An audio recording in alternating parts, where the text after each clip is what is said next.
ধ্রুব সাহিত্য পরিষদের ২ যোগ পূর্তি উপলক্ষে শুক্রবার সকালে নারায়ণগঞ্জ শিল্পকলা একাডেমিতে শুরু হয় ২ দিনব্যাপী সাংস্কৃতিক প্রতিযোগিতা ২০২৬।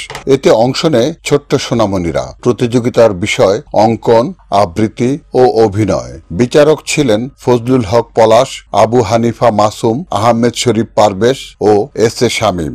সাংস্কৃতিক প্রতিযোগিতা ২০২৬-এর সার্বিক আয়োজনে ছিলেন সাব্বির আহমেদ সেন্টু। বক্তব্য রাখেন রাজ্জাউদ্দিন স্টালিন, আসাদ কাজল, ধ্রুব সাহিত্য পরিষদের প্রতিষ্ঠাতা সাধারণ সম্পাদক রোটারিয়ান দিদার খন্দকার।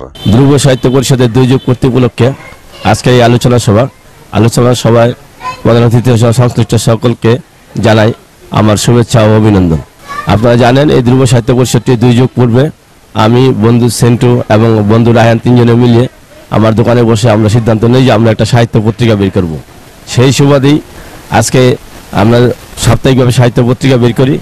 মাঝখানে আমাদের ত্রুটি বিচ্ছুতি ঘটলেও আবার আমরা একসাথে মিলিত হয়ে সাহিত্য পত্রিকা বের করার জন্য আমরা আবারও প্রস্তুতি নিয়েছি।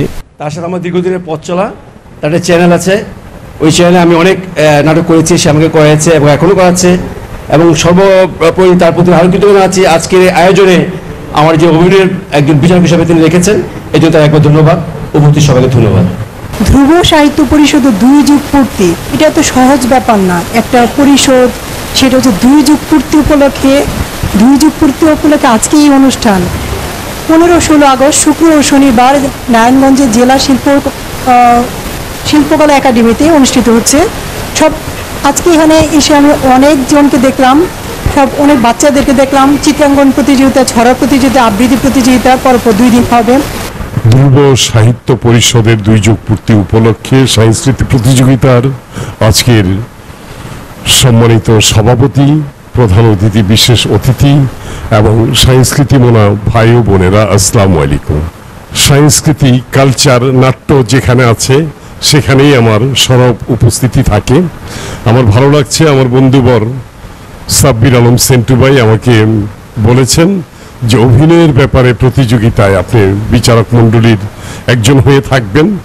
আমি এই কারণে, আমার মনে হয় আমিও এখনো শিশু অভিনয়ে। আমি আসলে অভিনয় করতে করতে এতগুলি বছর পার করেছি। ১৯৮০ থেকে আমি নাট্য নির্দেশনা দিয়ে আসছি, আমি স্ক্রিপ্ট লিখি, আমি পরিচালনা করি, পাশাপাশি আমি চলচ্চিত্র শিল্পী সমিতির একজন মেম্বার এবং টেলিভিশন মঞ্চে নিয়মিত।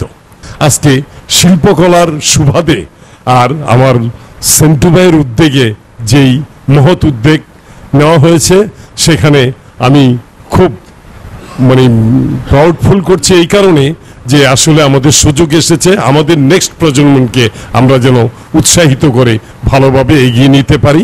আমার সার্বিক সহযোগিতা থাকবে আপনাদের প্রতি। ধন্যবাদ সবাইকে। আমার যে ভেতরের যে কথাগুলো এখানে যারা যারা আলোচনা করেছে, প্রত্যেকের ভেতরেই প্রকাশ পেয়েছে আমার কথাগুলো।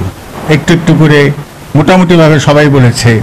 আর বিস্তারিত বিষয়টি আমি যে কথাগুলো বলবো সেগুলি এই সংগঠনের যে পরিচালক, প্রতিষ্ঠাতা সাব্বির সেন্টু বলেছে। আমি এই সংগঠনের উত্তরোত্তর কামনা করছি। এই সংগঠন যেন দীর্ঘদিন পথ চলে এবং এই ধরনের নিত্য নতুন অনুষ্ঠানগুলি আমাদেরকে উপহার দেয়, এবং আমরা যারা আছি আমরা আপ্রাণ চেষ্টা করব সেন্টুকে প্রেরণা দেওয়ার জন্য, এবং সেন্টুর দীর্ঘায়ু কামনা করে আমার বক্তব্য এখানে শেষ করছি। ধন্যবাদ। বিজ্ঞ আদালতে এমপি হতে বাধা কোথায়, তার ধারণা আমাদের আইনের তলে শ্রদ্ধা রেখে চান এগিয়ে যেতে। আদালতে ওঠেন তিনি সেই আনন্দের মেতে। যত বাধা আসুক তবু এমপি হবেন এবার, মনে প্রাণে আশাবাদী, লাঠি করবে সেবা। এই সুযোগে কোনোভাবে হারতে চান না নেওয়া, সবাই যেন বলে থাকে hero Alam clever. Report Shahjahan Chowdhury, NAN TV, Narayanganj.